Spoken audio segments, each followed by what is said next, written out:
Hello there, my name is Thomas Regan, and over the last 3.5 years, me and my wife have built an 11 property portfolio. Now, with a property portfolio, most people that get into the investment game are of the opinion that they want to hold their property forever. And I know I definitely do think that way. I want to have a property portfolio forever. I want to hold all my properties forever.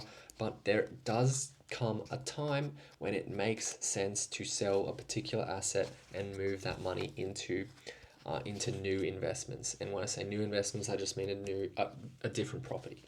Now, it's critical to understand, or it's critical to know, when you're selling a property, you really want to get the best price for your property, and you want to sell the property at the best time to sell the property in the marketplace. And the bad thing about selling the property when it's the best time to sell the property is you can't really exactly predict when the actual peak of the market is. So you just have to know, in a market cycle, when is a seller's market and when is a buyer's market. And you obviously, like, a seller's market is the top of the market or getting up towards the top end of the market, and a buyer's market is the bottom of the market. So if you've identified that you have a property and you want to sell it for whatever reason, sell the property when you're in a seller's market. Okay, it means when the property is hot, a lot of buyers are looking for it. That's when you sell your property. And the risk you have to take is, you you can never say, okay, this is the top of the market, or this is the top of the market, or that's the top of the market. You never really know. So as long as you're in a seller's market, that's all you need to know. And if the price is right, like if the price is high enough for you to be happy with what profit you've made or what loss you've made, then sell it. That's it. But that's one of the important things to identify when selling a property. Because if you just sit there on the fence and go, I'm just going to wait for the property price to go up, I'm just going to wait a little bit longer, it's going to go up more, you can actually, like, no one ever knows when you're at the top of the market. So you could just totally miss out on that. And then you'll be in a situation where it's in a buyer's market, and you do not want to sell a property in a buyer's market unless you're 100%, you'll just be a desperate seller, right? And, like, ideally, you would only, if you ever have to sell your property, would only ever want to sell them in a height of the market when it's easy to sell it.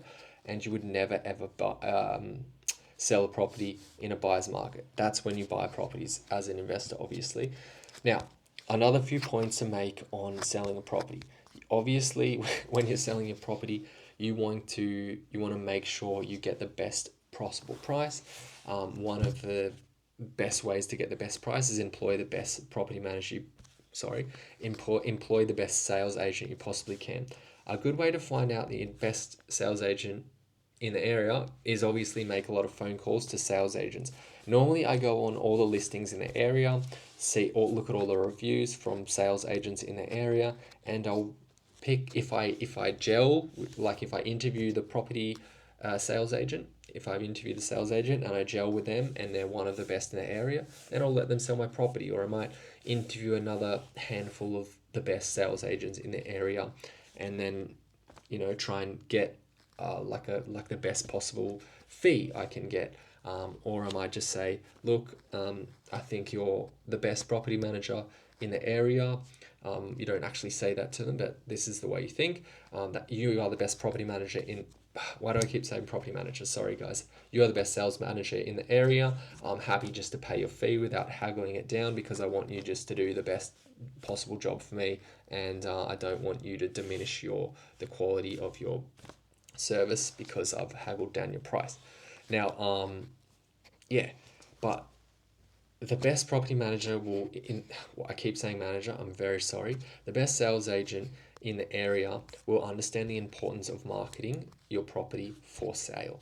They will understand the importance of staging your property for sale. Properties that aren't marketed, properties that don't have any marketing, how are you going to sell a property that nobody knows you're selling it? Okay, how are you going to, so what I'm saying is, one of the questions you should have to these sales agents is, how do you market your properties, and do you think marketing is important? If they know anything, then they will say, obviously, we spend a lot of money on marketing, and the more we spend on marketing, the higher prices we are able to get when selling the property. Now, I haven't, this is not an extensive list of things to go through, but definitely, if you're looking to sell your property, super important. If you're thinking about selling your property, you've got to make the decision and understand what market you're in. As in, you got to say, okay, we're in a seller's market now. I've identified that. I understand that. Let's sell the property, and you've got to execute and you've got to go. You don't wait. You just got to be happy. If the property price is at the price you're happy with, you just got to make the decision. That's one point, and the other point is obviously get the best sales agent you can, interview as many sales agents as you can, and hopefully you'll get the best one. Now, see you guys. Bye.